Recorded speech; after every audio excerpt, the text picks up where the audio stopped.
दोस्तों, आप अगर बांग्लादेश में रहती तो जिधर तक आपका नजर जाता उधर तक मिलेगा आपको खेती। तो मैं हूं शरीफ और आप देख रहे हैं बांग्लादेश का नंबर 1 कृषि चैनल और शरीफ कृषि संदेश। तो आइए किसान से पूछते हैं अभी इस भिंडी की कीमत कितना चल रहा है, कितना हो रहा है, लॉस कितना है, लाभ कितना है, पैदावारी में क्या क्या देना पड़ता है खेती में। आइए किसान से पूछते हैं। तो চাচা এই ঢেঁড়স করতে গেলে সার কি দেওয়া লাগে?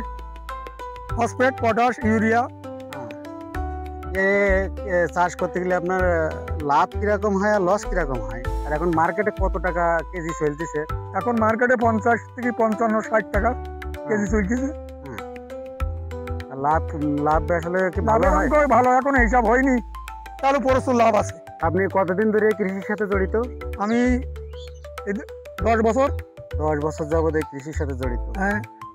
गरीब किसान के बारे में सुनना चाहता है तो आप लोग ज़रूर मेरा चैनल को सब्सक्राइब कीजिए और फॉलो भी कीजिए, क्योंकि आपकी हाथ से ही दूसरा किसी को ये जानकारी मिलेगा और बांग्लादेश की जो जानकारी है हर सबको मिलेगा, यही मेरा उम्मीद है।